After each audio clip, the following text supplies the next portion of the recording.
Então, lendo o The Language of New Media do Lev Manovich, que está em inglês, e traduzir enquanto lê é uma coisa bastante difícil, e para qualquer pessoa, e para quem não faz isso profissionalmente como eu, nem nunca fiz amadoramente, vai ficar bastante ruim, cheio de pausas, porque você tem que ler, aí você não sabe o que o parágrafo inteiro está falando antes de ler, enfim, vai ter isso. E os riscos de, principalmente, atenção que posso traduzir errado um conceito importante, então acho que é importante ouvir acompanhando com o texto original, né, para pelo menos corrigir no momento que tiver tratamento de conceitos, né, termos-chave que posso acabar traduzindo, passando correndo, traduzindo de uma forma que vá confundir. Enfim. E fora que também não vou saber alguns nomes, algumas referências que eu não tenho e posso... então, assim, né, não dá para basear nessa leitura. É melhor fazer a leitura acompanhada do texto. Enfim. E quem sabe inglês, obviamente, é melhor ler o texto direto. Mas vamos lá. Introdução. Uma cronologia pessoal. Moscou, 1975.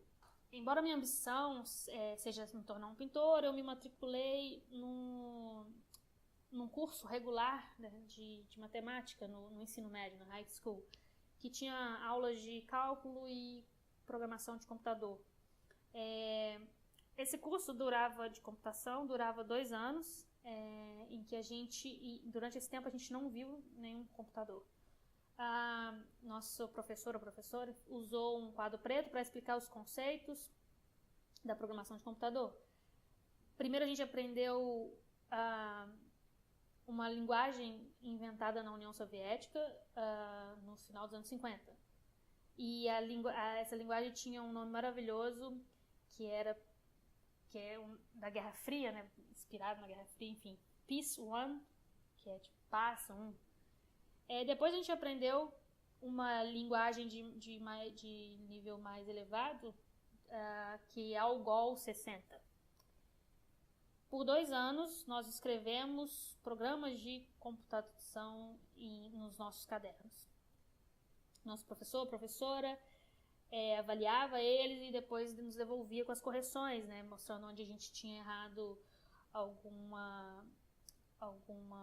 não tinha declarado uma variável, quando a gente tinha esquecido uma vírgula, enfim. Então, no fim desses 2 anos de curso, nós...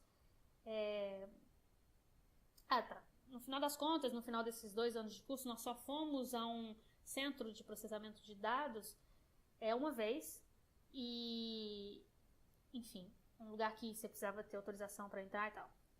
E aí a gente foi nesse centro de processamento de dados e eu entrei com o meu programa, coloquei meu programa para rodar e ele não rodou. Porque eu nunca tinha visto um teclado antes, então eu coloquei a letra O no lugar de 0. Também em 1975, eu comecei a ter aulas particulares de desenho clássico, né? Então, aulas que eu também tive durante 2 anos. O Instituto de Arquitetura de Moscou, ele tem um exame para entrar, né, um teste, enfim, que inclui uma prova na qual os inscritos, enfim, eles têm que completar um desenho de tem que fazer um desenho completo de um busto, né, um busto de uma escultura em 8 horas. Para você ter a nota máxima, você tem que fazer um desenho que não só pareça com o original lá, como também tenha uma perspectiva perfeita. Não só também tenha a perspectiva perfeita, mas também tenha um sombreamento perfeito. Isso significa que todas as sombras e superfícies que são criadas por conta das sombras, enfim, por conta da luz, da sombra, enfim.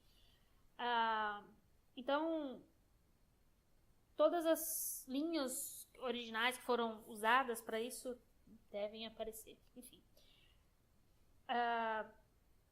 centenas de horas depois, eu estava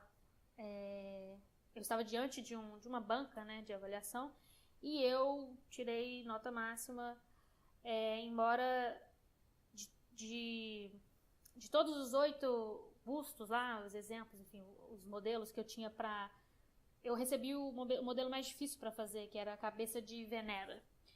Era mais difícil porque, ao contrário das cabeças masculinas, como a de Sócrates, ela não tinha as características, enfim, muito bem definidas, os pontos de junção assim, das superfícies estavam mais ou menos juntos e enfim, aí não estava muito bem definido de uma forma geral a escultura. E depois eu aprendi durante os anos 70 que eu descobri que durante os anos 70 cientistas de computação eles estavam trabalhando esse mesmo problema, que era como produzir imagens 3D que tivessem essa sutileza, essa variação da sombra, né, num computador. O algoritmo de renderizar, enfim, que ainda é usado hoje, foi inventado na Universidade de Utah em 1975, que é o mesmo ano que eu comecei minhas aulas de desenho. Aí em Nova York, 1985. De manhã eu acordo, me sento em frente ao terminal da Tektronix, no centro de Manhattan. Eu acabei meu turno noturno na Digital Effects, que é uma das primeiras companhias do mundo voltadas à produção de animação 3D para filme e televisão. A companhia trabalhava em Tron e produzia animação animação computadorizada, enfim, para os maiores canais da televisão. Meu trabalho era operar o Harris 500 mainframe, acho que esse é um programa, eu acho, usado para animação de computador. E também o PDP-11, seu outro programa, que controlava o Dcomed Film, o gravador de filme Dcomed, da letra maiúscula, não sei exatamente o que era usado para você gerar filmes em 35mm. Depois de alguns meses, eu consegui...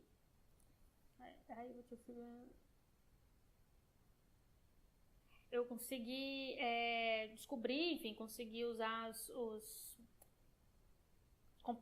programas, softwares de computação gráfica que estavam escritos em APL, que era uma linguagem de nível mais avançado.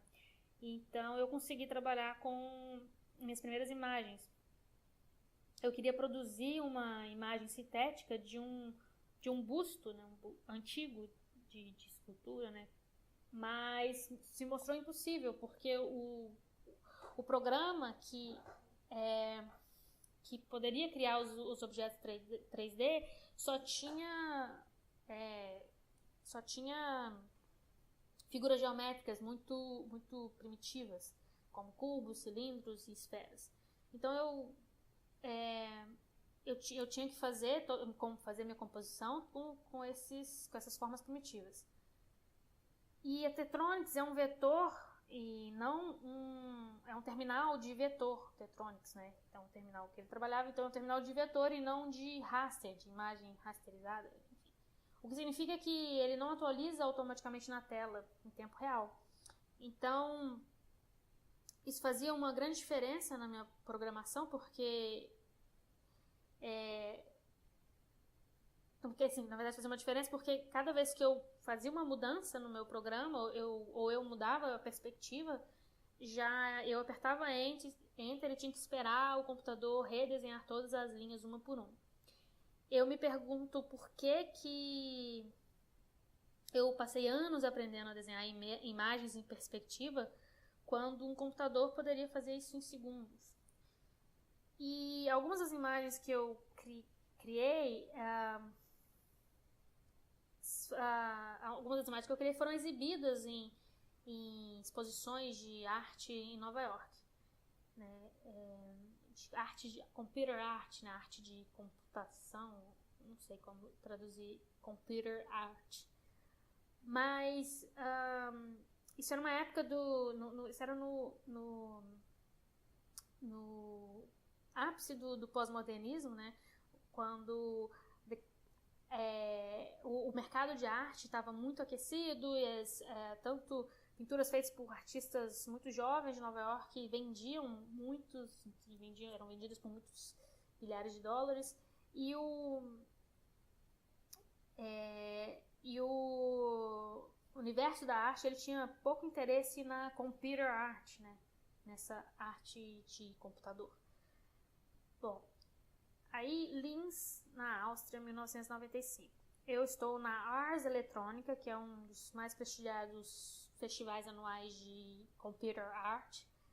E esse ano tinha uma categoria de computação gráfica. Na verdade, esse ano, esse festival abandonou a categoria de computer graphics, computação gráfica, e substituiu ela por uma categoria de net art. E sinalizando um novo estágio na evolução da cultura e mídia moderna. O computador, que desde o começo dos anos 60 era usado como uma ferramenta de produção, agora se tornou uma máquina universal, uma ferramenta usada não só para produção, mas também para arquivamento e para distribuição. A World Wide Web, né, a rede mundial cristalizou essa nova condição. Enfim, então esse é um fato reconhecido. Esse fato foi legitimado, digamos assim, quando, por volta dos anos 90, o termo digital media, mídia digital, passou a ser usado junto com computer graphics, computação gráfica, não sei se é o termo certo de tradução. Ao mesmo tempo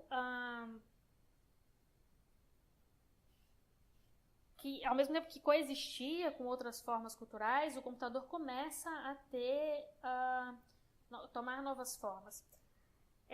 Você tem os websites, os jogos de computadores, os CD-ROMs com hipermídia e instalações interativas, enfim, as novas mídias, new media.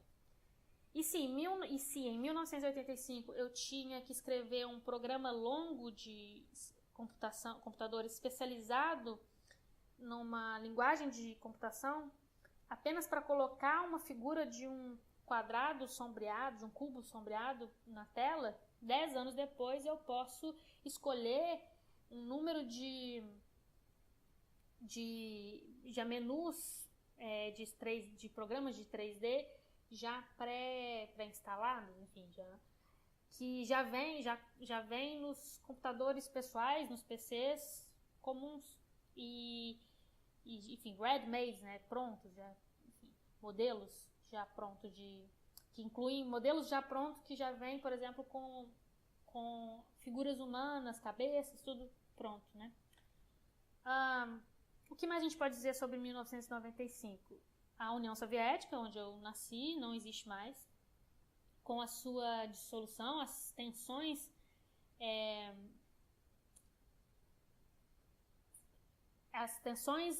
animaram, criaram, assim, enfim, possibilitaram, inspiraram imaginações tanto no Ocidente quanto no Oriente, e entre pensamentos, enfim, sobre liberdade e confinamento, interatividade e pré-determinação, consumerismo, eu não sei se é consumismo mesmo, mas enfim, no Ocidente e espiritualidade no Ocidente, enfim, isso desapareceu.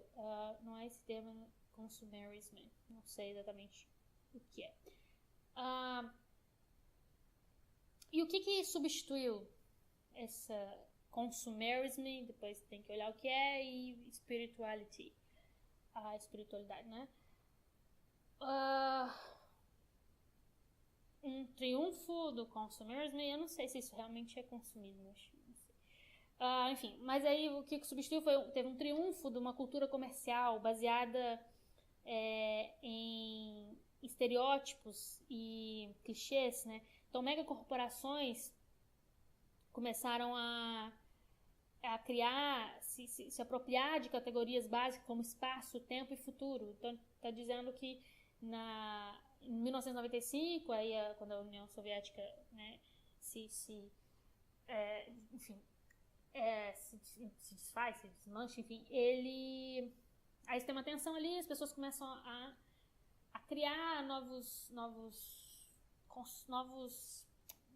chega a ser novos discursos, né, principalmente do mercado. Então, está dizendo que as megacorporações começam a pegar categorias básicas como espaço, tempo e futuro, e aí vão criar anúncios com coisas do tipo onde você quer ir hoje, que a Microsoft usava, where do you want to go today, Internet Time, que a Swatch de relógios criou, que pegava as 24 horas do tempo e contava em 24 batidas do relógio deles, enfim, 1000 batidas. Aí eu tô falando dos anúncios, dos discursos que tinham dessas megacorporações, dos seus anúncios, das suas propagandas, né? Tinha o You Will, você conseguirá, você fará, que era um da AT&T. E aí a globalização, esse termo, né, começou a crescer ali. Então, quando eu visitei Petersburgo em 1995 para participar de um festival pequeno de arte, computer art, né, que chamava In Search of a Third Reality, na procura de uma terceira realidade, eu vi uma performance curiosa que pode ser uma boa parábola para a globalização. Assim como o resto do festival, ele acontecia num planetário. E o diretor, que precisava se sustentar, ele tinha que se virar, né, na economia do momento, ele então alugou esse planetário para organização de conferências, né? E então, debaixo desse teto preto e que tinha modelos de planetas e estrelas, um jovem artista, pintava metodicamente um quadro abstrato, fazia uma pintura abstrata. Ele provavelmente tinha aprendido um estilo clássico de pintura, de desenho, assim como eu, mas como ele não era nenhum Pollock, ele cuidadosamente, sistematicamente dava pinceladas cuidadosas na tela que estava diante dele. E na mão dele ele tinha uma espécie de luva da Nintendo Data Glove, uma luva de dados da Nintendo, que era um objeto de mídia muito comum no Ocidente em 1995, mas que raramente era visto em São Petersburgo. E essa Data Glove, na verdade, Data Glove, essa luva de dados, transmitia os movimentos da mão dele para um pequeno sintetizador eletrônico que estava em algum laboratório de algum instituto de Moscou, né? Então essa música do sintetizador essa música do sintetizador acompanhava dois dançarinos, um homem e uma mulher que usavam uma roupa no estilo da Isadora Duncan. E eles improvisavam uma dança moderna em frente de uma audiência older, né, assim, antiga, assim, velha, um pouco antiquada, talvez. Enfim. E aí essa arte clássica e essa abstração e essa nuvem de dados da Data Glove do Nintendo e a música eletrônica e a música e eletrônica e o modernismo do início do século XX, então, assim, e a discussão da realidade, da realidade virtual. Então, basicamente, na verdade, está fazendo uma lista dizendo que essa arte clássica, junto com essa abstração, com essa luva da Nintendo, a música eletrônica, toda a questão do modernismo do século XX, a discussão sobre a realidade virtual, estava num planetário de uma cidade clássica como Veneza, e que uma cidade obcecada pelo passado, que para mim, vindo do Oriente, coming from the West, são incompatíveis com os conceitos históricos e as camadas que são compostas, que estão sendo criadas com a luva da Nintendo. Então, ou seja, essa nuvem da Nintendo ali, que esse artista estava usando para performar, era só mais uma camada nesse mix, nessa mistura de coisas acontecendo ao mesmo tempo naquele espaço. Então, enfim, e aí tá. O que também chegou em 1995, surgiu, o Arrives, ele botou, mas chegou em 1995, foi a internet. O material, enfim, mais visível e material, na verdade, o sinal mais material e visível da globalização. E no final da década, também vai ficar claro que a computarização gradual da cultura vai eventualmente transformar toda essa cultura.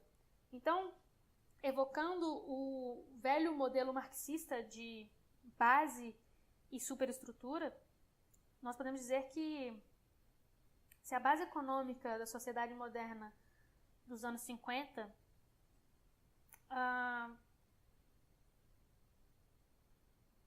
começa a se transformar em um serviço, nesse momento, então, a base econômica da sociedade moderna nos anos 50 começa a se transformar em um serviço e informação, service and information economy,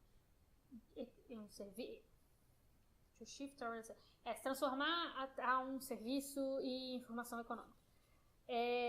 Começando nos anos 70, o que se chamou depois de sociedade pós-industrial. Daniel Bell. A citação do livro The Coming of Post-Industrial Society, que está no livro do Manuel Castells, The Rise of the Network Society.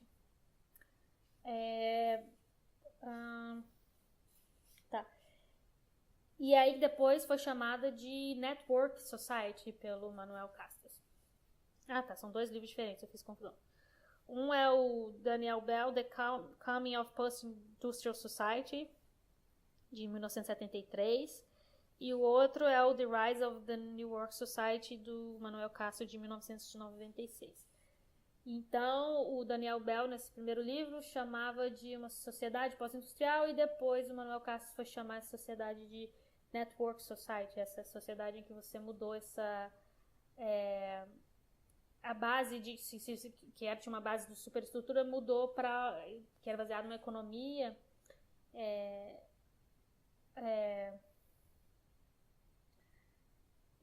passou a ser uma sociedade de informação. Foi nesse momento, a partir dos anos 50, ele passou a ser uma sociedade de informação e serviço, a base da economia, né? Então aí nos anos 90 essa superestrutura começa a sentir o impacto dessa mudança. Então, se o pós-modernismo dos anos 80 é o primeiro sinal da mudança, que ainda estava por vir, que ainda era frágil e era possível ignorar, nos anos 90 essa transformação rápida da cultura da cultura of culture into e-culture, né? Essa transformação da cultura em uma cultura eletrônica, culture, enfim, de computadores dos computadores se transformando em carregadores de cultura universais, da mídia se transformando em nova mídia, né? Então isso demanda que a gente repense as nossas categorias e modelos. E o ano é 2005. Bom, aí outro título, Teoria do Presente. Eu gostaria que alguém em 1895, 1897 ou pelo menos 1903 tivesse percebido a importância fundamental do surgimento de uma mídia nova, que era o cinema, e tivesse produzido um registro compreensível, um registro com entrevistas com the audience, né, com a audiência, o público, as pessoas, enfim, e que tivesse uma estratégia narrativa sistemática, né, uma cenografia, que tivesse câmeras posicionadas que pudessem desenvolver ano por ano, que tivesse basicamente essas transformações, o surgimento do cinema e o seu desenvolvimento, tivesse tido por parte das pessoas da sua época um registro naquele momento uma análise das conexões entre a linguagem emergente ali do cinema naquele momento e as diferentes formas populares de entretenimento que já existiam antes, que coexistiram com ela, na verdade, também. Mas, infelizmente, não existem esses registros e, ao invés disso, a gente tem só algumas matérias, enfim, de jornais, tem os diários dos inventores de cinema, os programas, né, tipo, como a divulgação ali das exibições, dos filmes, e outros pequenos pedaços de informação, que cria cria um material histórico muito aleatório e enfim. E hoje em dia a gente percebe que a gente pode testemunhar o surgimento dessa nova mídia, que é a meta medium of the digital computer, a meta mídia da computação, do computador digital, enfim. E ao contrário de centenas de anos atrás, quando o cinema estava surgindo, estava se tornando o que ele é, a gente hoje em dia está completamente atento à importância dessa revolução, dessa nova mídia. E mesmo assim eu tenho medo que os teóricos futuros, os historiadores futuros da computação, da mídia da computação, vão ficar com muito pouco, não vão ter muito além do que os equivalentes das matérias de jornais e os programinhas da divulgação das exibições de cinema das primeiras décadas. Eles vão encontrar textos da nossa era que reconhecem a importância dessa mudança da cultura, né? O computador se tornando dominante, enfim, take over, né? Me fugiu a palavra. Mas enfim, se tornando mais importante, então. E eles vão encontrar isso, então, assim, um reconhecimento dessa importância, dessa transformação e vão encontrar especulações sobre o futuro, mas não registros e teorias do presente. Então, pesquisadores futuros vão se perguntar por que os teóricos que tinham tanta experiência em analisar formas culturais anteriores, enfim, não tentaram descrever essa mídia de computação, os códigos semióticos dessa nova mídia, né? Não tentaram analisar os modos de endereçamento, a recepção da audiência, do público, os padrões de recepção, né?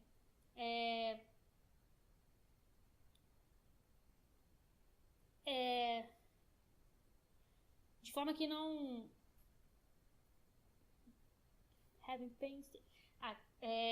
Então, assim...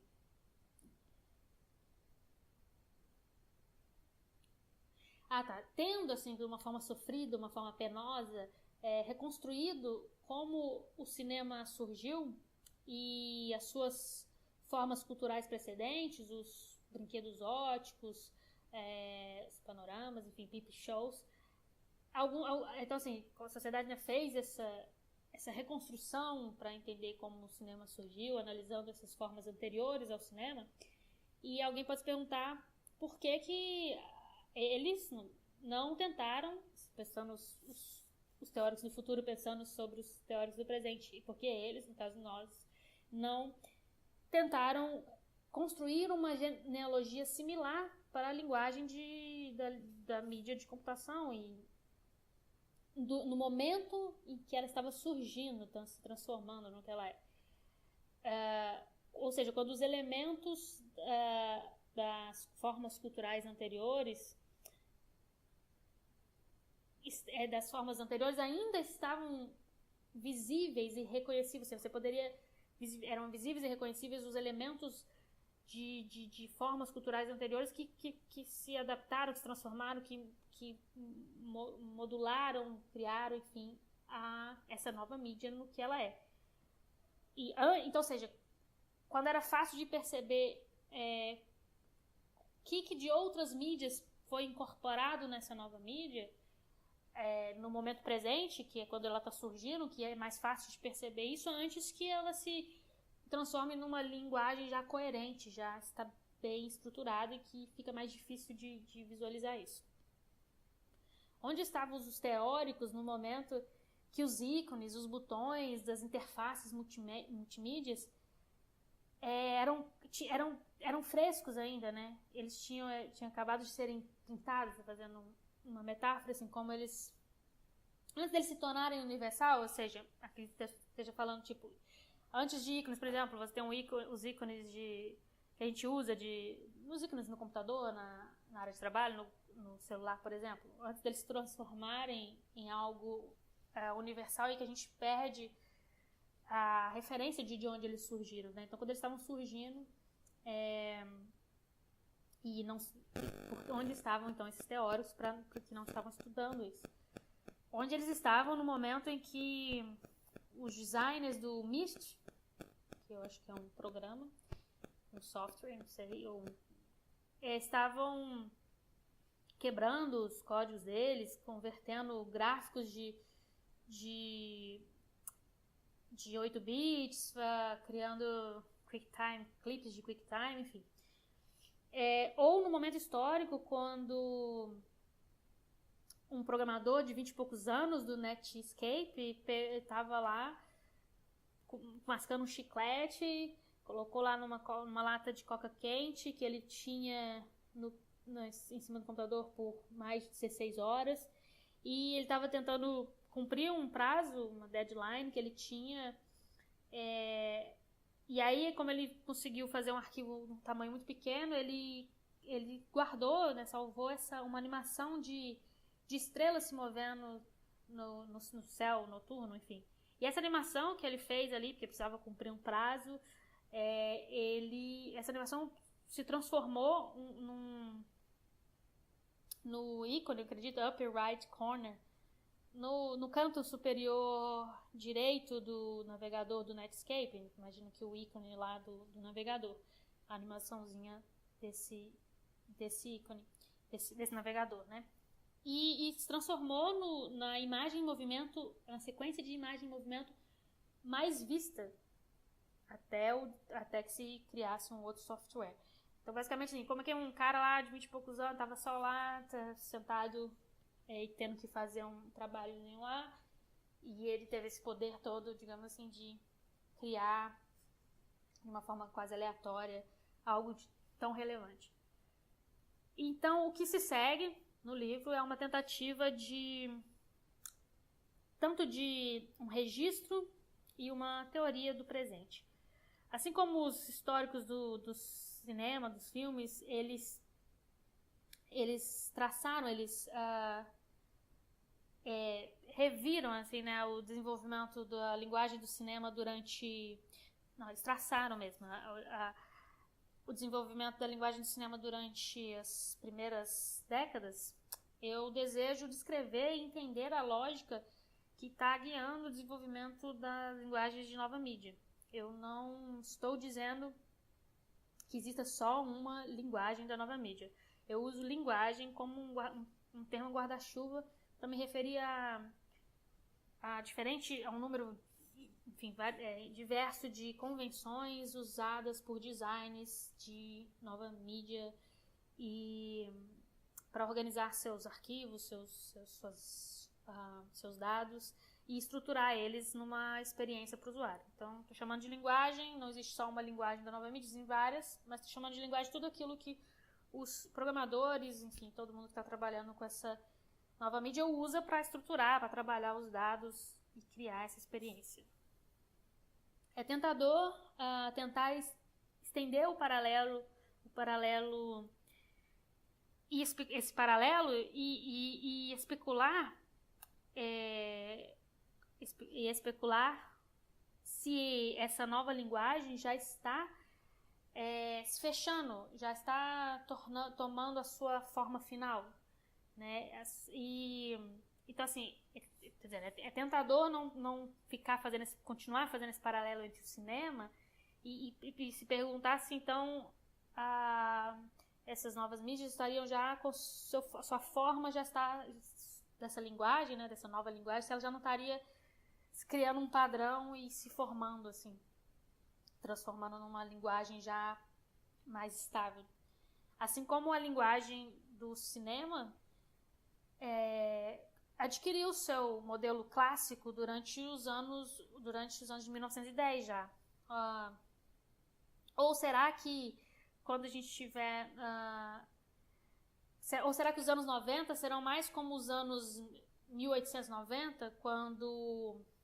no sentido de que essa linguagem de computação e mídia, essa linguagem de computação e mídia do futuro vai ser totalmente diferente das que nós usamos hoje. Ou seja, basicamente é tentador pensar, será que então, neste momento presente aqui no final dos anos 90, a gente pode dizer que aquela linguagem das novas mídias são isso mesmo, já vai ser essa linguagem mesmo, já está se definindo para o futuro e vai permanecer mais ou menos assim como a linguagem do cinema. Em 1910 já estava muito claro como que seria a linguagem do cinema, não teve tantas alterações depois disso. Ou será que vai ser, na verdade, os anos 90 vai ser esse 1910 ali do cinema, onde essa linguagem já estava estabelecida, ou esses anos 90 aqui, quando está surgindo ali essa nova linguagem de mídia, vai ser como os anos 1890, que na verdade eram completamente... não tem nenhuma relação com a linguagem do cinema que se estabeleceu, né? Então faz sentido teorizar sobre o presente quando ele parece se mudar tão rapidamente. É um risco alto. Se desenvolvimentos futuros provarem minhas projeções teóricas, eu vou estar correto e vou ganhar. Mas mesmo se a linguagem de mídia e computação se desenvolver numa direção diferente do que eu sugiro nessa análise nesse livro, nessa análise, esse livro vai se tornar um registro de possibilidades não realizadas, de um horizonte visível para a gente hoje, mas que futuramente vai ser inimaginável. Ou seja, aquilo, se realmente tomar o caminho do que ele está dizendo, então ele estava certo e é isso.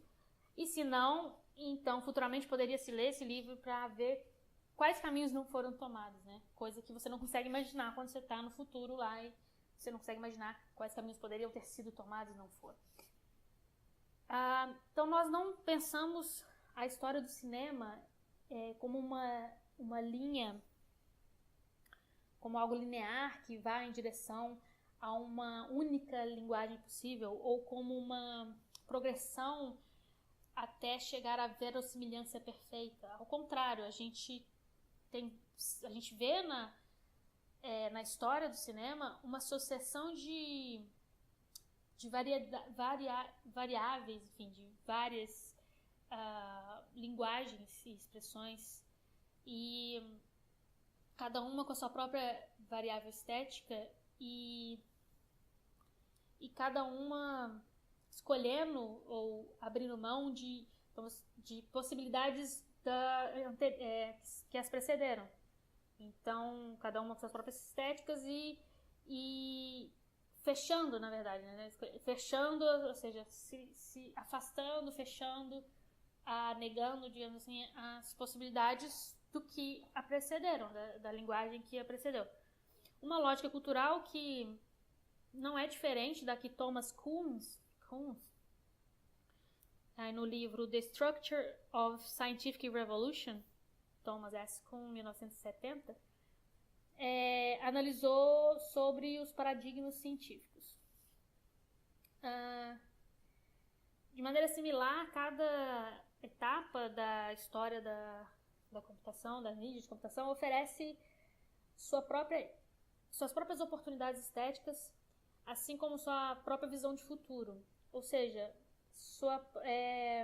seu próprio paradigma de pesquisa. Nesse livro eu quero registrar o paradigma de pesquisa, não sei se é a melhor tradução, Research Paradigm, enfim, das novas mídias durante a sua primeira década, antes que ela se perca numa invisibilidade. Mapeando as novas mídias, o método. Eu analiso a linguagem da nova mídia colocando ela dentro da história das culturas e mídias modernas, das visuais.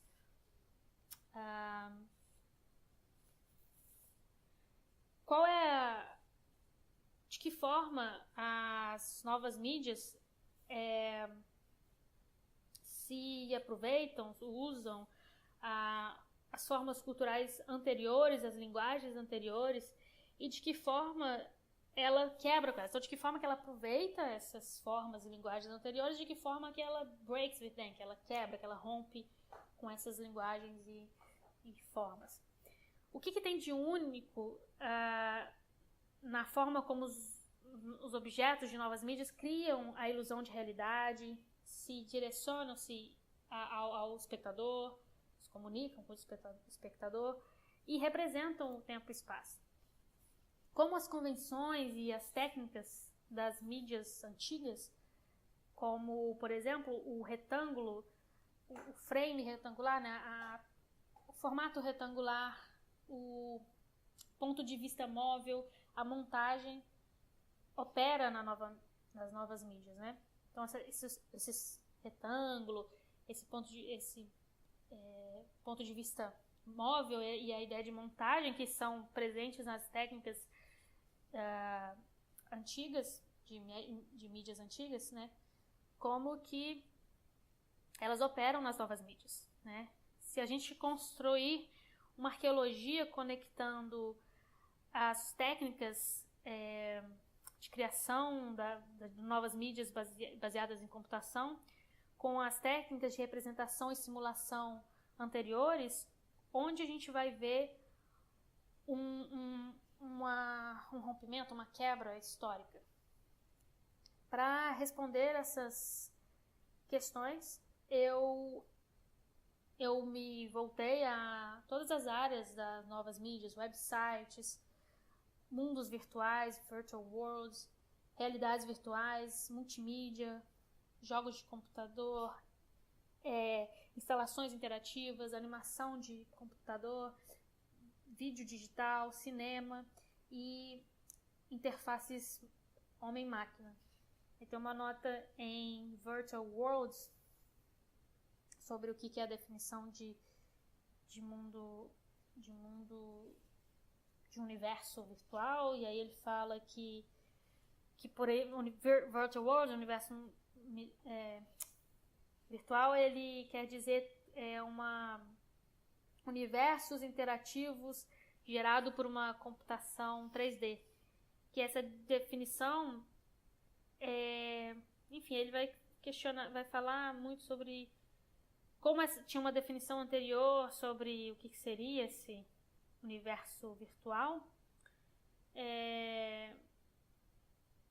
Mas, enfim, que tem uma discussão muito grande sobre isso, mas que acho que isso não é tão necessário aqui, essa nota que é muito grande. Então, para ele tratar dessas questões, ele se voltou para essas listas todas de novas mídias. Embora o livro dê ênfase a uma teoria, a argumentos teóricos e históricos, eu também analiso muitos objetos de novas mídias, objetos-chave, né? Como, por exemplo,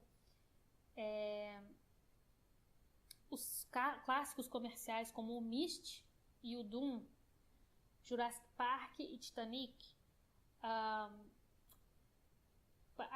Tanto isso, até também os novos artistas, artistas de novas mídias e coletivos, como o Arte mais com, Arte e plus com, o Anti-Home, o Jodai.org, Jodi, que escreve .org, aí uma lista de artistas: George Legrade, Olga Lialina, Jeffrey Shaw, Thomas Wolotsky. Enfim, então estou dizendo que ele pega uma série de produtos e artistas comerciais da época, Myst e Dune, que são softwares, eu acho, né? Então não sei. Filmes, Jurassic Park, Titanic, coletivos e artistas de novas mídias. Ele vai a partir, ou seja, embora o livro tenha essa ênfase no teórico e no histórico, ele também vai se centrar em alguns exemplos desses assim. A cultura da computarização não só leva a uma emergência de um surgimento, enfim, de novas formas culturais, como os jogos de computador, os universos virtuais, mas também redefine as já existentes, como a fotografia e o cinema. Então eu também vou investigar os efeitos dessa revolução computacional na cultura visual de um modo mais geral. Como que essa mudança para uma mídia baseada em computação redefine a natureza das imagens estáticas e móveis. Qual que é o efeito da computarização nas linguagens visuais usadas na nossa cultura? Que novas estéticas são possíveis, se tornaram possíveis e disponíveis para a gente? E respondendo essas questões, eu me valido, enfim, na história da arte, na fotografia, no vídeo, na telecomunicação, design e, por último, mas não menos importante, na forma cultural chave do século XX, o cinema. A teoria e a história do cinema servem como um conceito-chave, como uma lente de, enfim, conceitos chaves para, embora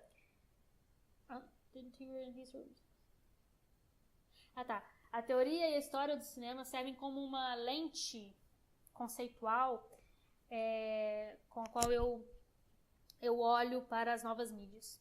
Então, o livro explora os seguintes tópicos: os paralelos entre história do cinema e história das novas mídias, a identidade do cinema digital, as relações entre linguagem multimídia e as formas culturais pró-cinemáticas do século XIX. Então, as relações entre as linguagens multimídias e as formas pró-cinemáticas, assim, pré-cinema, assim, eu imagino, do século XIX.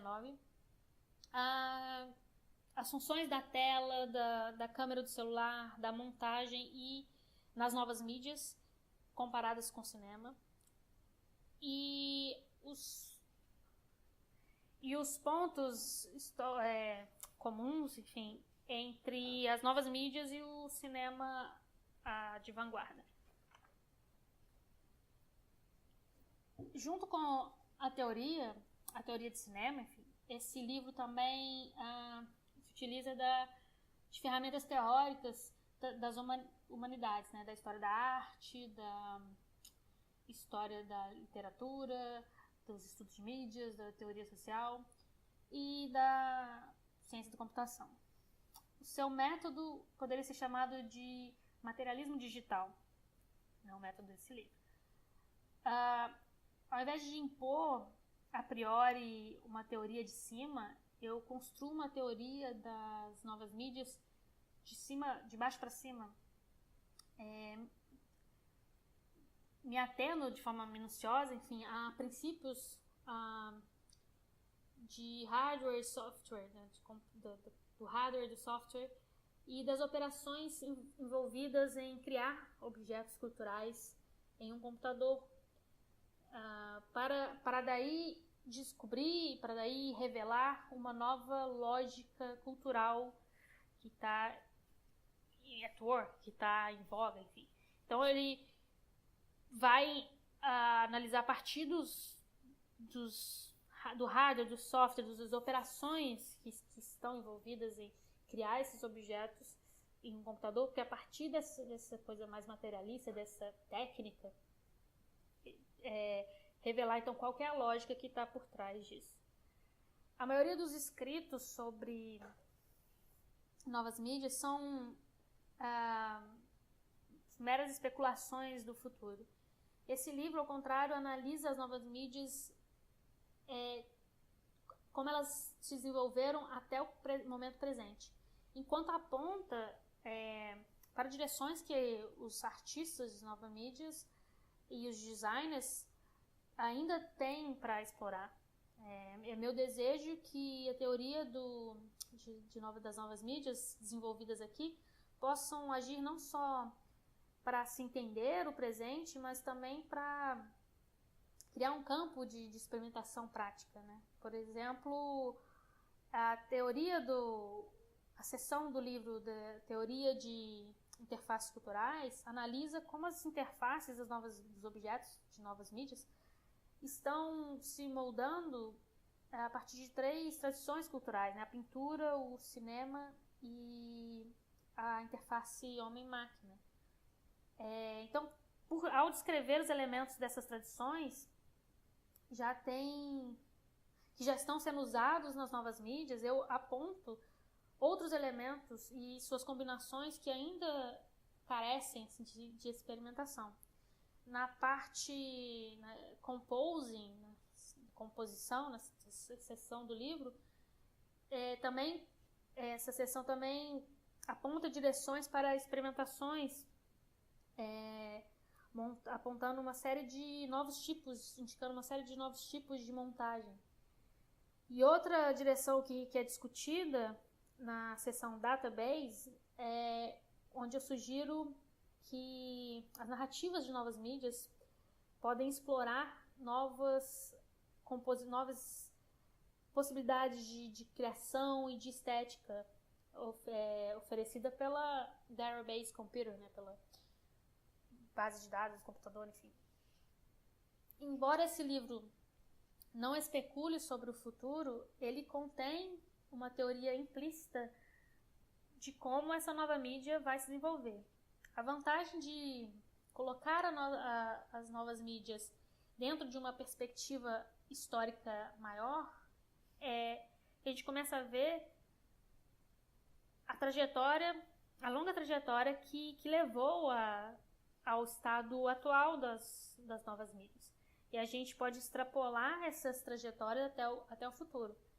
Na seção Princípios das Novas Mídias, ela descreve 4 caminhos que na minha visão, estão moldando, enfim, o desenvolvimento das novas mídias ao longo do tempo. Que são 4 princípios, que são modularidade, automação, variabilidade e transcoding. Acho que não sei se codificação, a tradução mais exata, transcoding, enfim. Claro que nós não temos simplesmente que aceitar esses caminhos, de forma cega. A gente tem que entender a lógica, mas entendendo a lógica que está moldando essa evolução da linguagem das novas mídias, isso permite que a gente desenvolva alternativas diferentes. Assim como os cineastas de vanguarda ofereceram alternativas para a narrativa, para o regime de narrativa audiovisual do cinema ao longo da história das mídias. Então a tarefa dos artistas de vanguarda das novas mídias hoje é oferecer alternativas para a linguagem existente de mídia de computação, computer media, não sei a melhor tradução. Isso pode ser melhor conquistado, enfim, se a gente tiver uma teoria de como a linguagem mainstream está estruturada agora e como ela pode se desenvolver ao longo do tempo.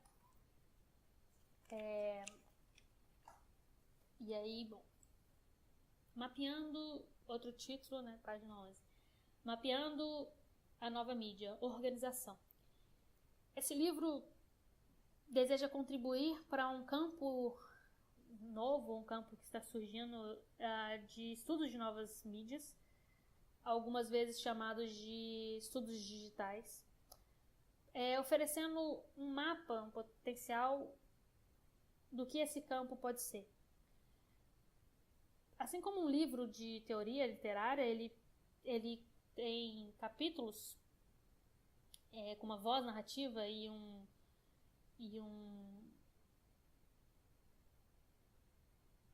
assim como um livro de teoria, ele é organizado em capítulos, né, e tem uma voz e tal, ou os filmes, os livros de estudos de cinema discutem a cinematografia, a fotografia, a edição. Esse livro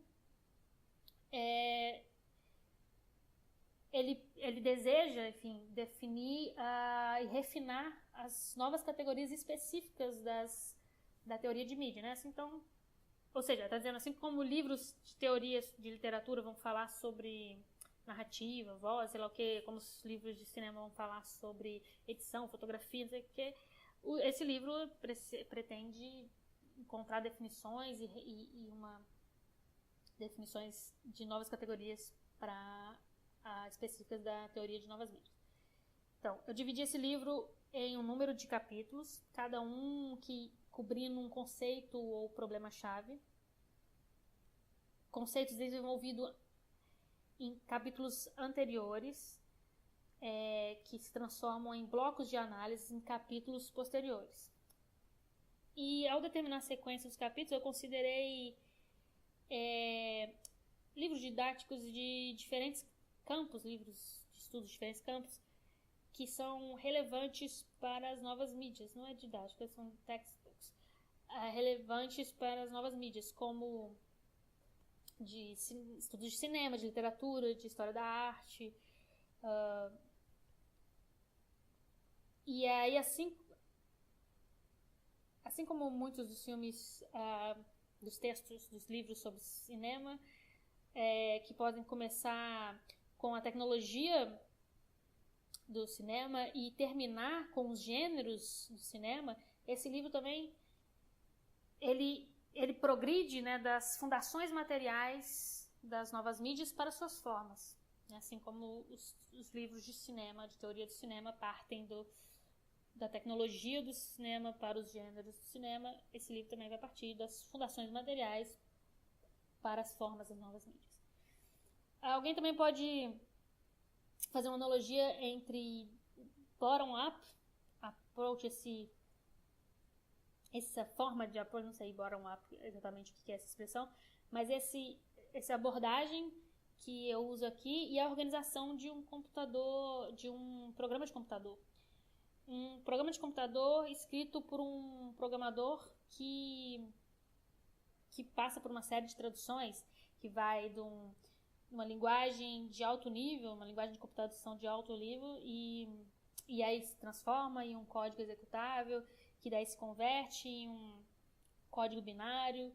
Então eu sigo a ordem inversa, avançando do nível binário, do código binário, ao nível de um programa de computador. E aí eu me movo até uma consideração lógica dos objetos, dos produtos, de novas mídias que são criados, rodados, enfim, por esses programas. E aí, então, tem os capítulos do 1 ao 5. Capítulo 1, o que são as novas mídias?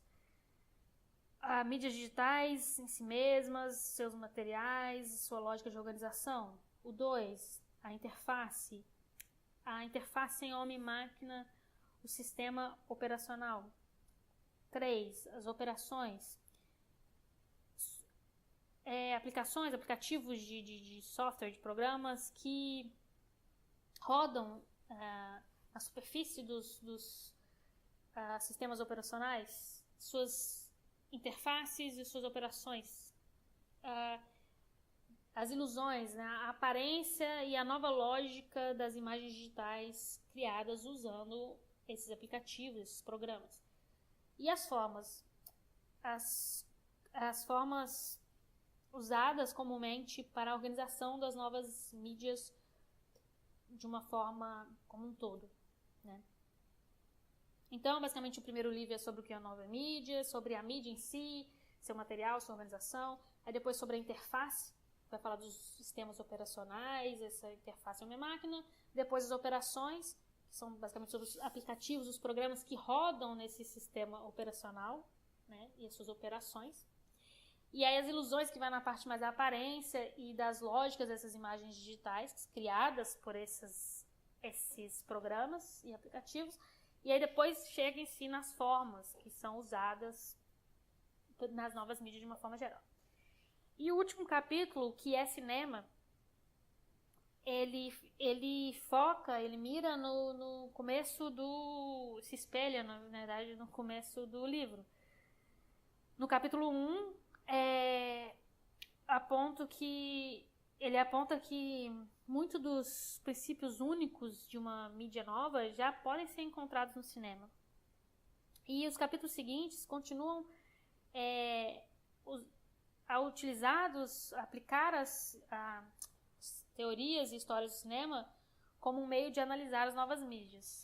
Então, tendo discutido diferentes níveis de novas mídias, as interfaces, as operações, ilusões, não sei se é tradução direta, e formas, eu então reverto minha lente conceitual para olhar em como a computarização muda o cinema.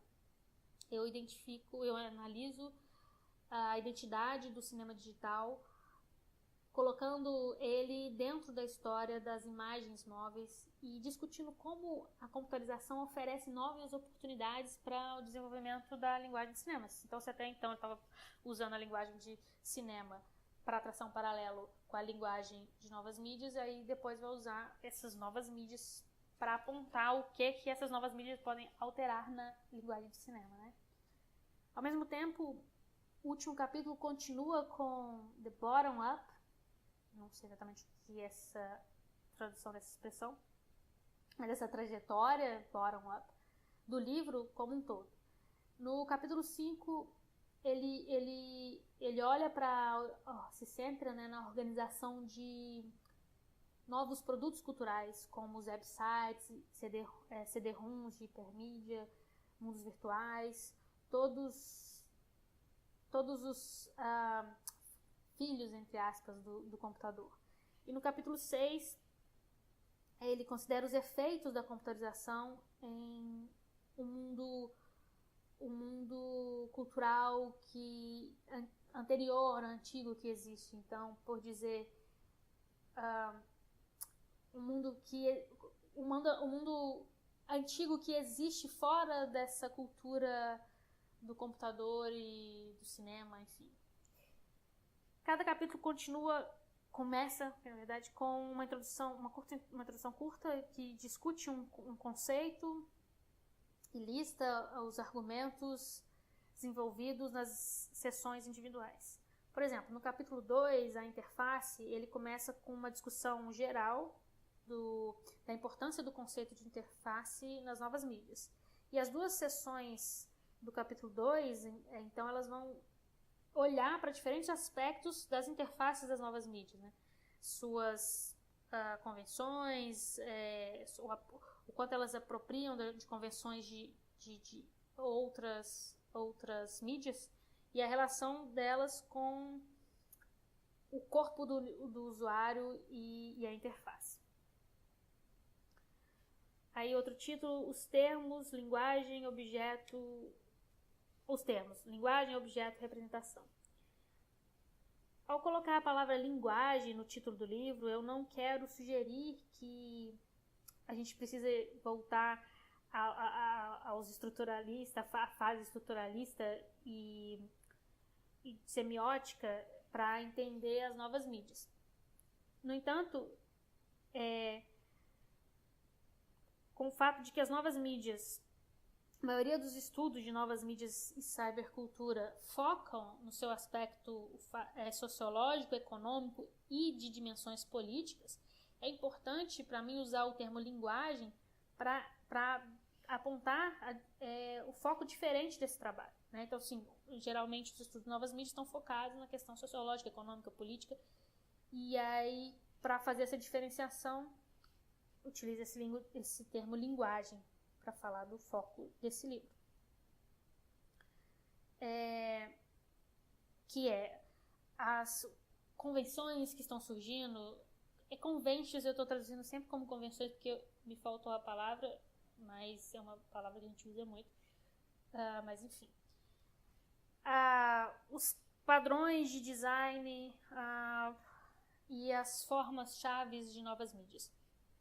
Eu considero que usar as palavras estética e poética ao invés de linguagem, eu considerei usar as palavras estética e poética ao invés de linguagem, mas aí eu decidi não usar, porque estética implica uma série de oposições que eu gostaria de evitar, de discussões, né?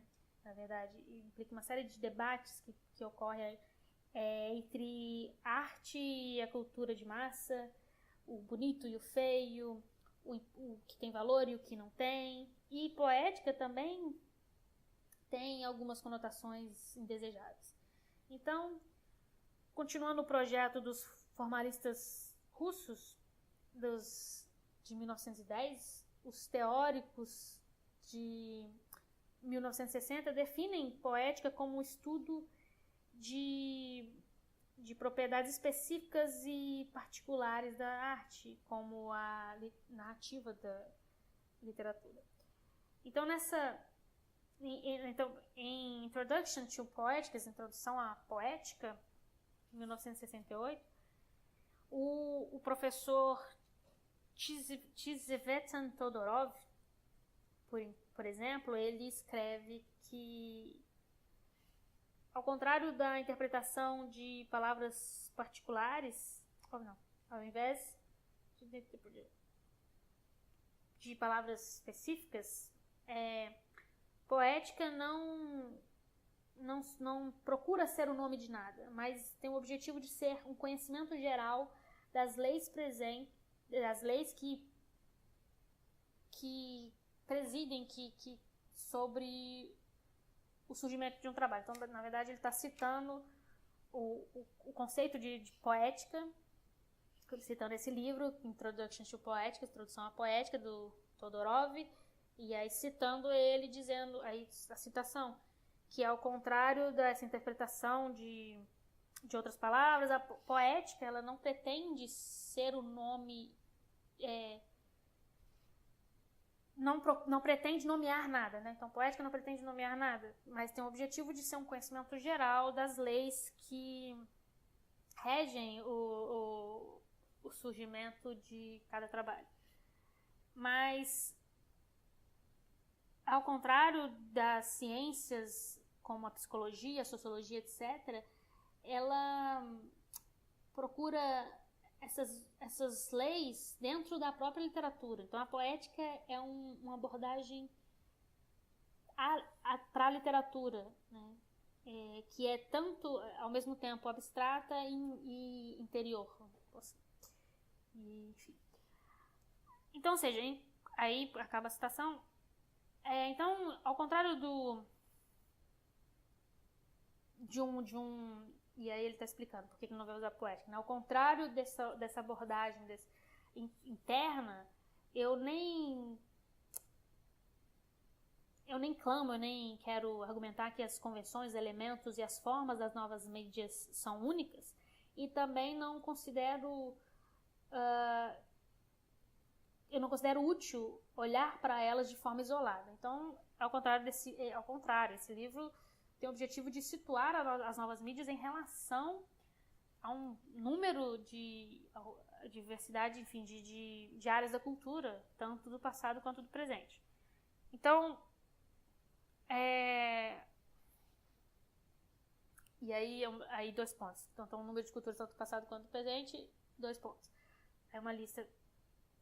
Outras artes e tradições de mídia, como as suas linguagens visuais, suas estratégias para organizar a informação e estruturar a experiência do usuário, a tecnologia de computação, as propriedades materiais do computador, as formas como ele é usado na sociedade moderna, a estrutura da sua interface e as aplicações e softwares-chave, as culturas visuais contemporâneas, a organização interna delas, sua iconografia, iconologia e a experiência do usuário em diferentes áreas da cultura visual, como a moda, a propaganda,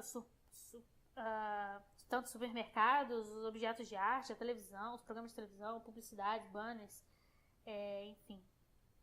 E a informação cultural contemporânea. Então, está dizendo que o objetivo do livro é colocar as novas mídias em relação com todas essas áreas e questões citadas, tanto do passado quanto do presente, e não isolá-las e separá-las como a poética faria na literatura. Então, por isso que ele não usa nem o termo estética, que tem toda essa discussão da cultura de massa com a cultura, com a arte, nem essa questão da poética.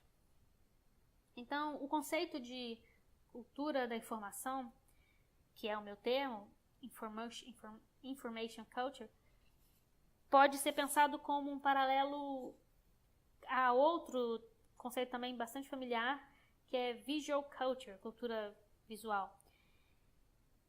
Ele inclui as formas em que a informação é apresentada em diferentes áreas culturais e produtos culturais.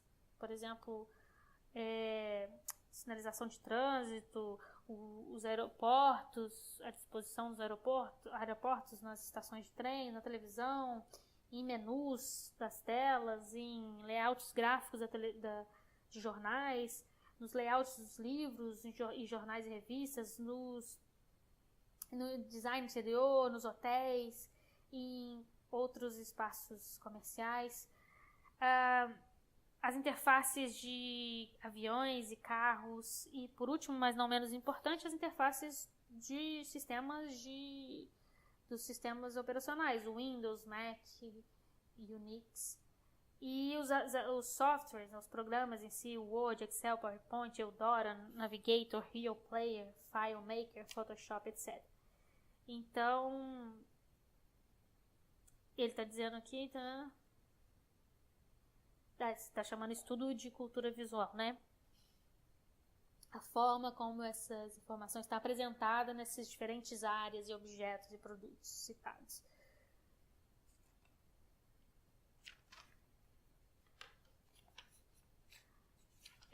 Peraí, pulei uma parte. Tá. Então, estendendo o paralelo com a cultura visual, a cultura de informação também inclui métodos históricos para organizar e reter informações, análogos à iconografia, assim como padrões de interação de usuário e de objetos informacionais e displays, enfim. Outra palavra que merece um comentário é objeto. Durante o livro eu uso o termo New Media Object, ou seja, objeto de novas mídias ao invés de produto, ou artwork, obra de arte, ou interactive media, ou mídia interativa, ou seja, ele usa o termo objeto ao invés do termo produto, obra de arte ou mídia interativa. Ou outros termos possíveis. Um objeto de nova mídia, New Media Object, pode ser um estilo digital, um filme, uma foto, na verdade, digital, um filme digital, um ambiente 3D virtual, um jogo de computador, um DVD de hipermídia, um site de hipermídia ou um portal de uma forma geral. Então o termo ele serve melhor para descrever princípios gerais de novas mídias que servem para muitos tipos de mídias, em diferentes formas de organização e escalas.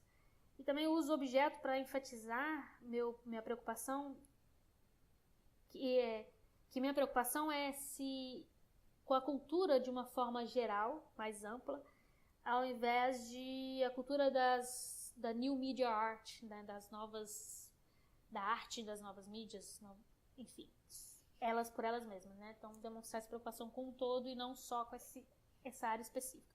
E também porque objeto é um termo padrão,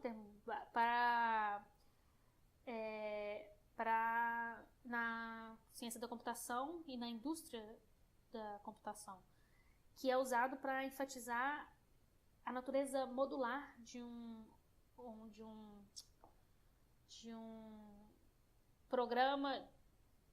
programas object-oriented, orientadas a objeto, não sei como traduzir, linguagens orientadas para o objeto, uma coisa assim, como a linguagem C++, Java e os databases, também object-oriented, orientadas ao objeto, como The Object Linking and Embedding, OLE, que é uma tecnologia usada pelos produtos da Microsoft Office.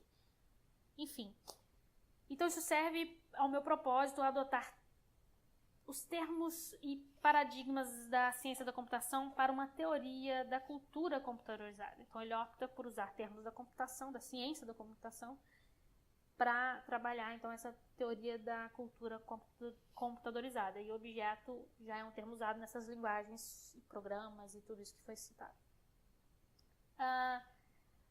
E além do mais, eu espero ativar conotações, né, que outras conotações da palavra objeto, que pelos artistas de vanguardas russos de 1920, os construtivistas e produtivistas russos comumente se referiam às suas criações como objetos,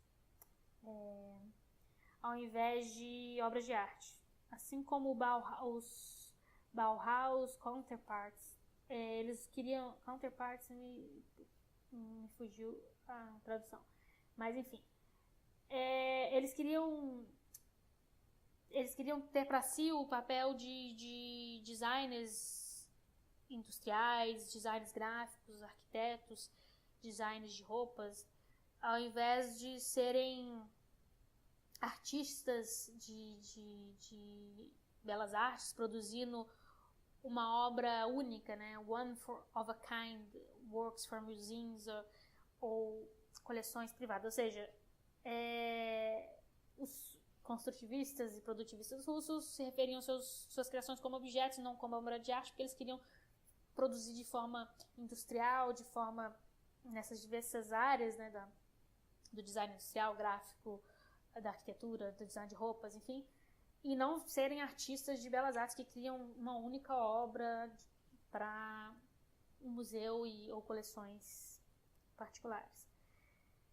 Então o objeto aponta a fábrica e a produção industrial de massa e não uma tradição de artista, de estúdio, de ateliê artístico, e implica os ideais de uma organização de trabalho racional e uma eficiência de engenharia que os artistas querem trazer para os seus próprios trabalhos. No caso dos objetos de novas mídias, todas as conotações são importantes de serem evocadas, porque no mundo das novas mídias a fronteira entre arte e design é muito tênue, a linha entre eles é muito tênue, enfim, é muito nebulosa. Por outro lado, muitos artistas, eles ganham esse dinheiro, se sustentam como designers comerciais, mas também, por um lado, muitos artistas se sustentam como designers, ganham a vida, como designers comerciais. Por outro lado, os designers profissionais são geralmente os que empurram a linguagem, que empurram no sentido de fazem ela se mover, avançar, porque eles se engajam na sua experimentação sistemática, e também ao criar novas convenções e padrões. Então, a segunda conotação, essa da produção industrial, também serve para as novas mídias. Muitos projetos de novas mídias são criados por times muito grandes, apesar de que, ao contrário se comparar com um sistema de um estúdio clássico de Hollywood, um sistema clássico, de Hollywood, também produções pequenas ou de times pequenos também são comuns. Muitos artistas de novas mídias, como muitos objetos de novas mídias, como jogos populares ou aplicações, programas de computador, vendem milhões de cópias. E outra característica do campo das novas mídias que unem ela com uma grande indústria é a sua aderência, a vários hardware e software standards, seus diferentes, elas podem ser aplicadas em diferentes hardware e software, ou seja, está dizendo que, de novo, reforçando que usa objeto, porque os artistas das novas mídias, eles não necessariamente têm essa relação com a indústria, com a produção em escala industrial, que é uma criação de nova mídia, pode ser vender milhões de cópias e tudo mais. E também pode ser utilizado por uma diversidade de programas, de hardware, de software. E aí, a nota 6, exemplos de softwares, de padrões de softwares, incluem sistemas operacionais como Unix, Windows e Mac. Tem os formatos de arquivos como JPEG, MPEG, DV, QuickTime, RTF, WAV. Tem as linguagens de programação, de scripting, na verdade, que não é bem programação, scripting languages, HTML, JavaScript. Aí tem as linguagens de programação, C++, Java, os protocolos de comunicação, TCP, IP, as convenções, a HCI, as caixas de diálogos, essa questão as convenções da interação homem-máquina, as caixas de diálogos, a copiar e colar, os comandos de copiar e colar, o botão de ajuda, enfim, outras questões convencionais também, como a tela 640 por 480, e outros padrões, como os formatos de mídia, zip, CD-ROM, DVD, e os USB, FireWire, enfim. Então, assim, está listando como é que existe uma série de padrões, utilizados e convencionados. Finalmente, e mais importante, eu uso a palavra objeto para reativar o conceito de experimentação de laboratório, praticado pelos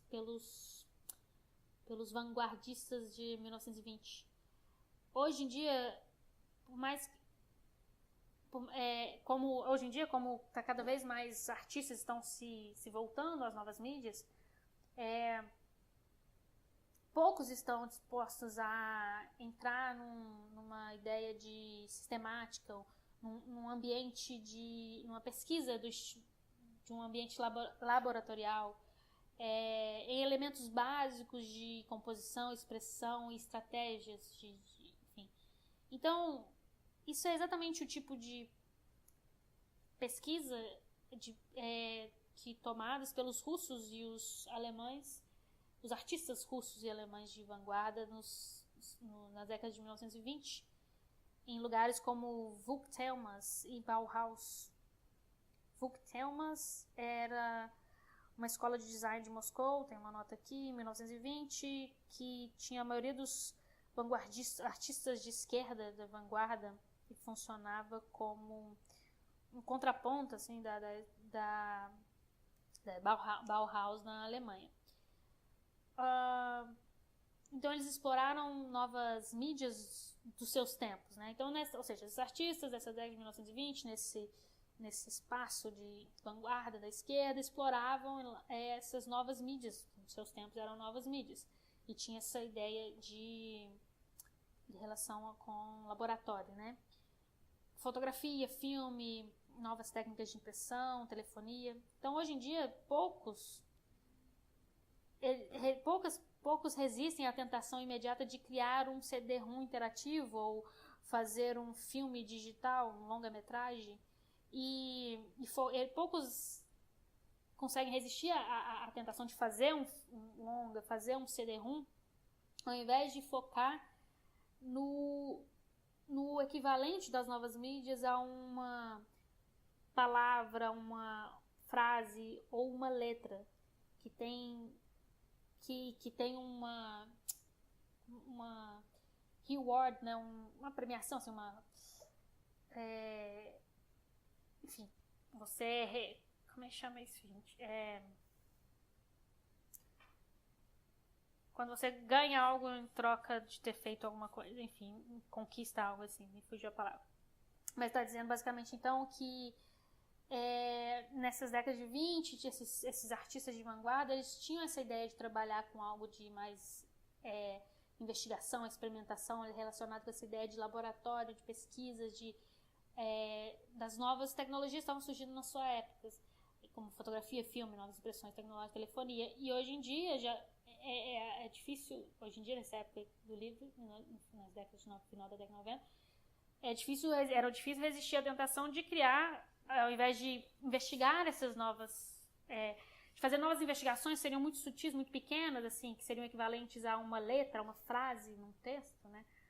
E as pessoas preferem já fazer aquilo que já está definido, que já está bem desenvolvido, como na época você criar CD-ROM e filmes digitais.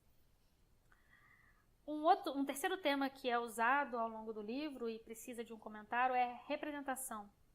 Ao usar esse termo, eu quero evocar o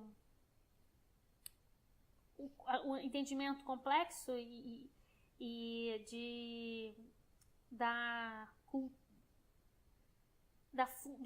do funcionamento dos objetos culturais desenvolvidos pela humanidade ao longo das últimas décadas. Então, ao usar o termo representação, quer evocar essa complexidade desse entendimento desses objetos desenvolvidos pela humanidade ao longo das décadas. Os objetos de novas mídias são objetos culturais, portanto, qualquer objeto de nova mídia, seja um site, um jogo de computador, uma imagem digital, pode ser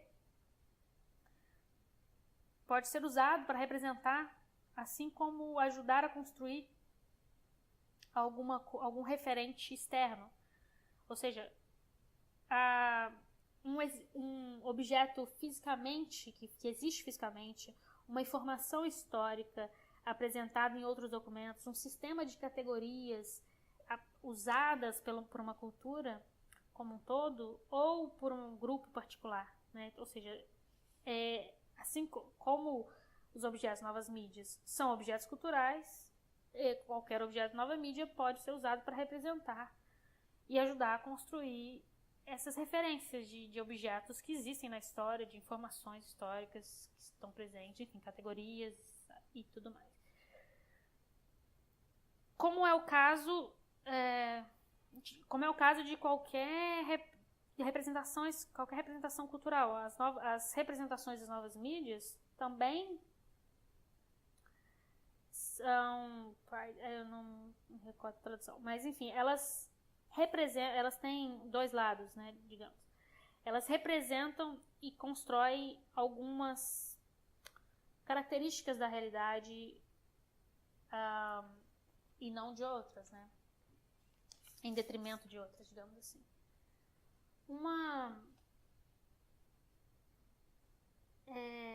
Ou seja, está dizendo na verdade o seguinte: assim como qualquer representação, né, cultural, elas representam algumas características físicas da realidade e não outras, em detrimento de outras, né? Representam uma forma de visão entre tantas possíveis.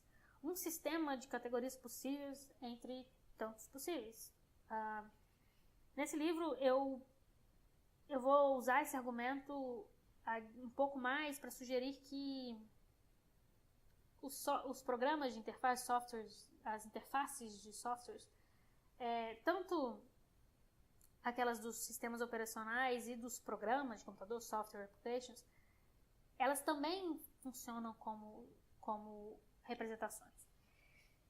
Ou seja, ao organizar os dados de uma forma particular, elas privilegiam um modelo específico de mundo e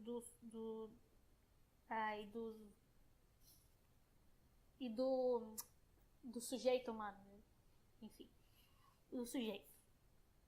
Ou seja, todos os sistemas operacionais, os programas de computadores também funcionam como representação e se organizam de uma forma específica, privilegiando alguns modelos de sujeito e mundo. Por exemplo, as duas formas básicas de você organizar a informação, usar uma informação de computador, um dado de computador.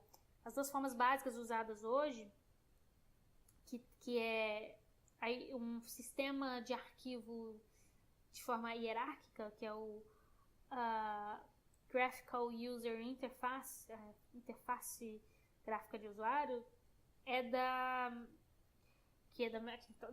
Macintosh de 1984, e uma flat, uma horizontal, uma rede não hierárquica de hiperlinks em 1990, que é o World Wide Web, que representa o mundo de duas formas fundamentalmente diferentes, na verdade de formas opostas até. Um arquivo que tem um sistema hierárquico assume que o mundo, afirma, né, que o mundo pode ser reduzido a uma lógica hierárquica, uma ordem lógica e hierárquica, onde cada objeto tem um lugar distinto e muito bem definido. Ou seja, está dizendo que nessa interface de usuário criada lá pela Macintosh em 1984, você tem uma forma hierárquica de organizar essas informações. Já na internet, World Wide Web, você teria essa questão dos interlinks não hierárquicos, né?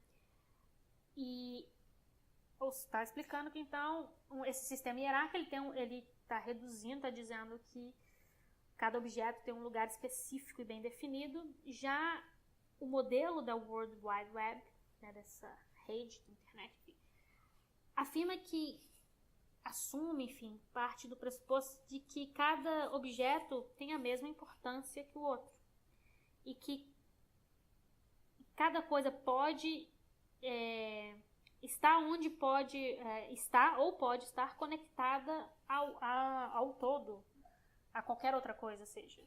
Não tem uma hierarquia entre as coisas. As interfaces também privilegiam modos particulares específicos de acesso aos dados, tradicionalmente associados com mídias e artes, tecnologias de mídias e artes específicas. Por exemplo, a World Wide Web, dos anos 90, a sua página de fundo, não sei se é bem a tradução,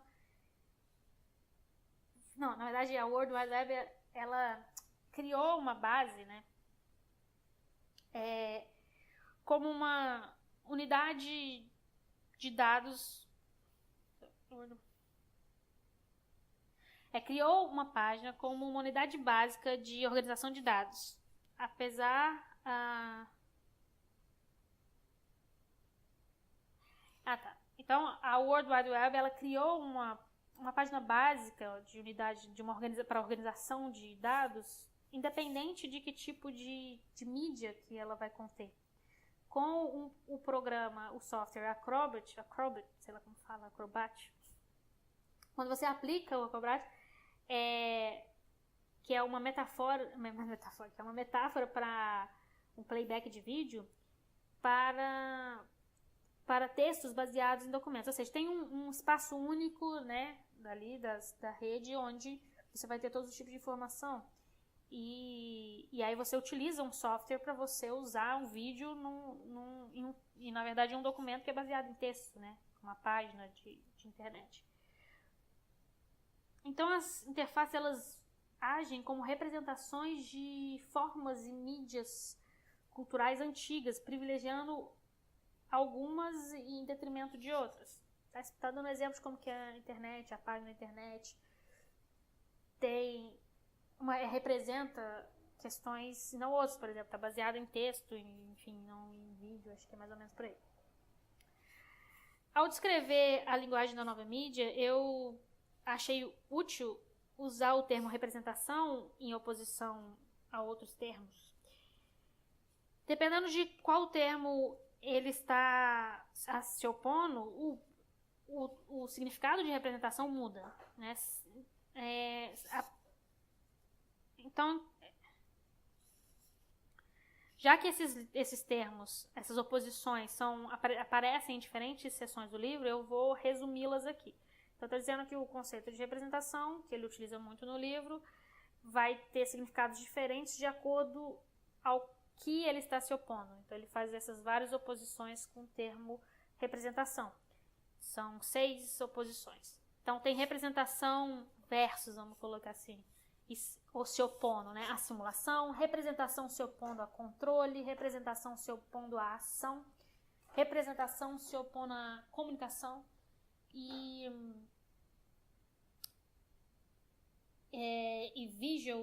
ilusionismo visual e simulação, e representação e informação.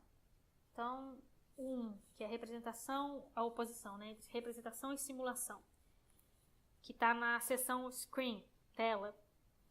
Aqui, representação se refere a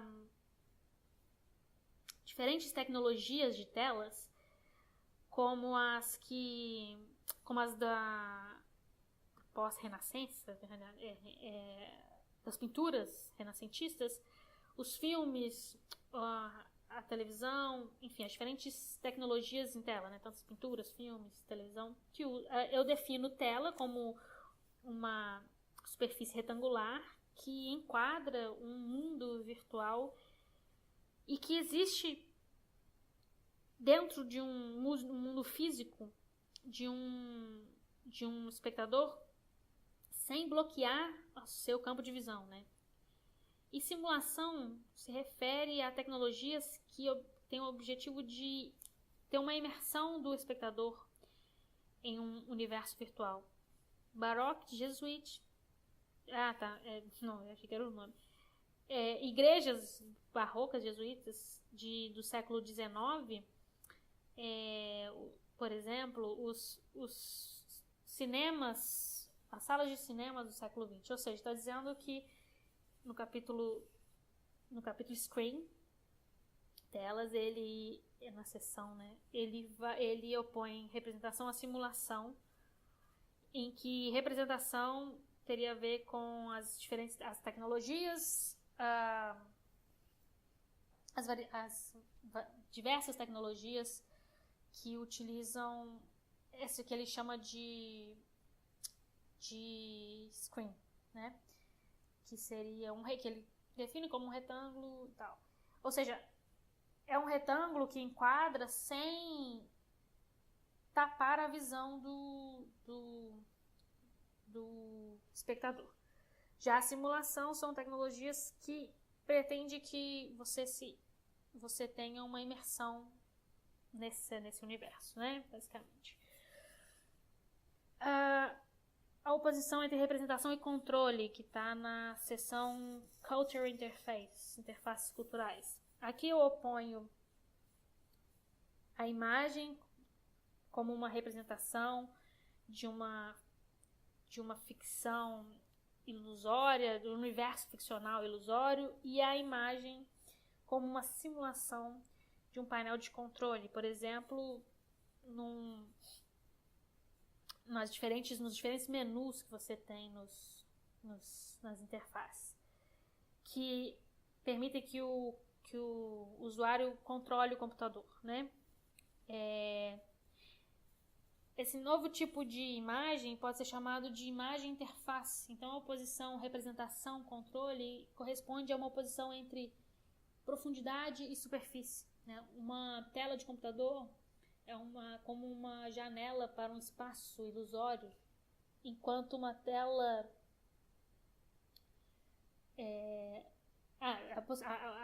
essa oposição, né, entre uma tela de computador que pode ser como uma janela para um espaço ilusório, ou pode ser simplesmente uma janela para um painel de controle, né?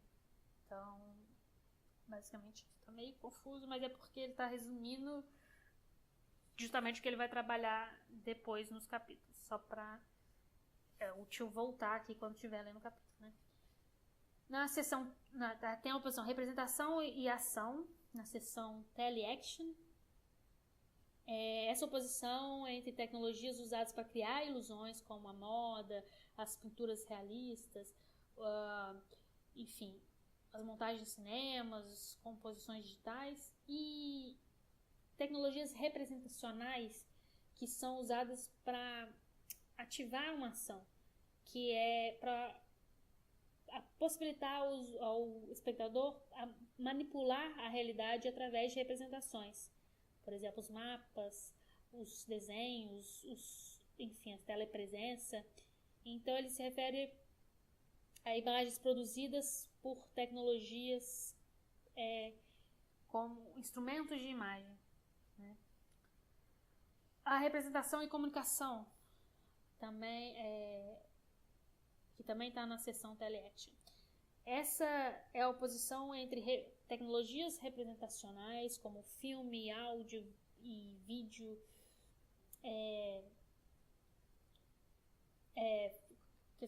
como é que chama?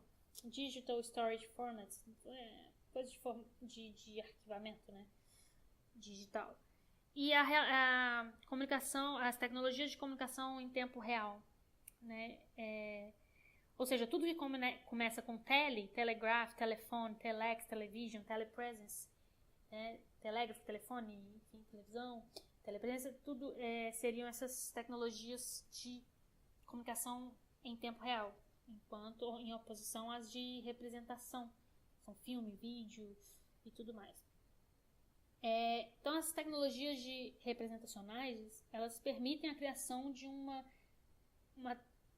estética tradicional, de um objeto com uma estética tradicional, ou seja, objetos que são fixos no espaço e no tempo e se referem a algo que está fora deles. Ao colocar nessa importância da comunicação de pessoa para pessoa, a telecomunicação, as formas teleculturais em geral, que não produzem nenhum objeto, são novas mídias que que nos forçam a reconsiderar a equação tradicional entre cultura e objetos. Enfim, também ficou um pouco confuso. E aí vem o 5, que é Visual Illusionism e Simulation. E no capítulo Ilusões. Então, ilusionismo refere aqui a tanto a representação e a simulação como esses termos usados na seção screen, de telas. Ou seja, portanto, o ilusionismo combina técnicas tradicionais e tecnologias que têm o objetivo de criar uma realidade, algo que se assemelha a uma realidade, como uma pintura em perspectiva, um cinema e tal. E a simulação refere a diferentes métodos de computação de modelar outros aspectos da realidade além da sua questão de aparência visual. Por exemplo,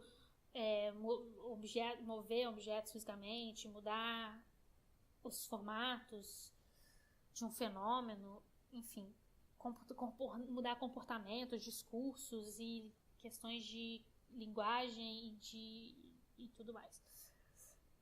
E o 6, representação e informação, que está no capítulo formas. Essa oposição se refere a dois objetivos opostos do design de novas mídias. Ter uma imersão do usuário num universo ficcional imaginário similar a uma ficção tradicional e dar ao usuário acesso suficiente a um corpo de informação. Por exemplo, uma caixa de busca, né, na internet, uma enciclopédia online. Enfim, essas ficaram bastante confusas, mas também é só para, quando estiver lendo os capítulos, retomar aqui os conceitos que ele usa de representação e as oposições.